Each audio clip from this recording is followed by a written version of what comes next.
Hello, आज आपण पितृपक्षात केली जाणारी गवारीची भाजी करणार आहोत. तर मी गवार वाफवून घेतली इथे.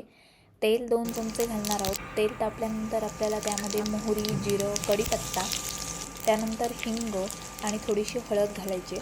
त्यानंतर आपल्याला गवार त्यामध्ये छान परतून घ्यायची. मी इथे गवार वाफवून घेतलेली आहे. तुम्ही वाफवून न घेता सुद्धा भाजी करू शकता. त्यानंतर 2 ते 3 चमचे ताजं किसलेलं खोबरं, त्यानंतर लाल तिखट, गोडा मसाला आणि चवीपुरता गूळ घालायचा.